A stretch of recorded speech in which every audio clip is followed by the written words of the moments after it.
Charlottesville comments as a jumping-off point for his candidacy. President Trump defended his very fine people on both sides answer. That question was answered perfectly. And I was talking about people that went because they felt very strongly about the monument to Robert E. Lee, a great general. People were there protesting the taking down of the monument of Robert E. Lee. Everybody knows that. Joining me now, counselor to the president, Kellyanne Conway. Kellyanne, thanks so much for being here. It's my pleasure, Michael. Give my best to our hometown of Philly. I will. I've had Steve Cortez on my radio program. I have sabrudered the tape of what the president said on Charlottesville, and I get that he did not explicitly refer to white supremacists as fine people. I get that he condemned white nationalists and neo-Nazis. But who exactly are the fine people? Well, the president, I'm going to read to you what the president said at the time, and rather than have a lot of people pontificate and smear what the president actually said. He said that you had people in that group that were there to protest the taking down of, to them, a very, very important statue and the renaming of a park from Robert E. Lee to something else.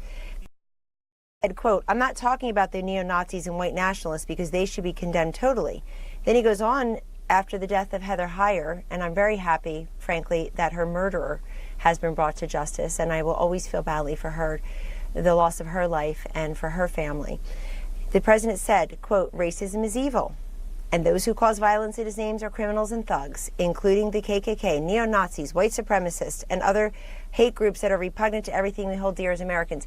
These are the statements of the President of the United States at the time, and anybody who just says, gives the slur and the statement, fine people, and says that he meant the neo-Nazis are lying about what he actually said at the time.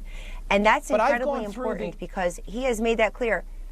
I'm sorry, and Steve Cortez, I'm glad you mentioned him. He wrote a terrific piece on Real Clear Politics that lays all of this out. I read it. And he said that somebody who I read it. CNN, and listen, it was a very good piece. On Sirius XM radio, I'm afforded the opportunity because we don't have commercials to lay the whole thing out in a way that I can't do on any television outlet. Not in sound bites. But listen, that's right. But no fine person would stand alongside torchbearers who are chanting, "Jews will not replace us."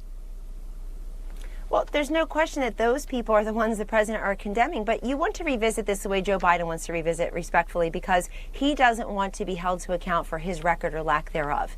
And I found his announcement video to be unfortunate, certainly a missed opportunity, but also just very dark and spooky in that it's taking us, he doesn't have a vision for the future. He doesn't mention President Obama, the popular president he served for 8 years in his video, who has refused to endorse him. He doesn't lay out a vision for the future. And you are correct, partly, that the 2020 election is a referendum on President Trump, insofar as every re-election is a referendum on the incumbent president. But it's not a referendum on Donald Trump only. It's the Donald Trump presidency. So whoever comes in is going to have to argue against these monster growth numbers yesterday of 3.2 GDP, defying expectations. Some people said, well, but that's important because that's what most people are talking about around the kitchen tables. Well, and they're going to talk about today is, well, go ahead. You want to cut me off when I start talking about the achievements of President Trump? No. I'm going to get to the economy. One last thought on Charlottesville. It was not the perfect answer because the perfect answer would have left no room for ambiguity or interpretation. You get the final word on this issue. Let me make it clear to you. There is no room. There is no room for ambiguity and interpretation. What the president said in condemning violence, bigotry, hatred, and he specifically called out KKK, neo-nationalists, white supremacists, and I'll say it again. And if that weren't true, I wouldn't work in the White House. Because when people just use Charlottesville as shorthand for many different things, they're letting a big lie fly.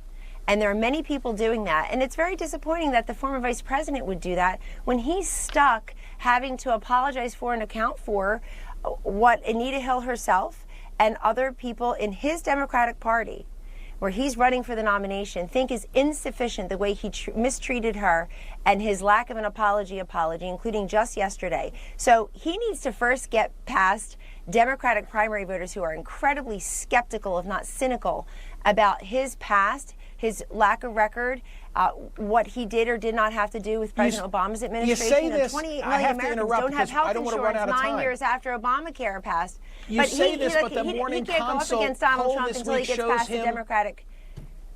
He's readily beating Donald Trump in the polls. Morning Consult among them from just this week. That Let me doesn't mean keep moving anything. if I may. All those polls show Donald Trump losing up until the election, which is why I was on networks like CNN and all the other networks and cable stations up until Election Day, When do we laying out get- how we were going to win, that Hillary Clinton had not gotten 50% in any swing All right, states. I have a question about that. President Obama carried I have twice. a question about that.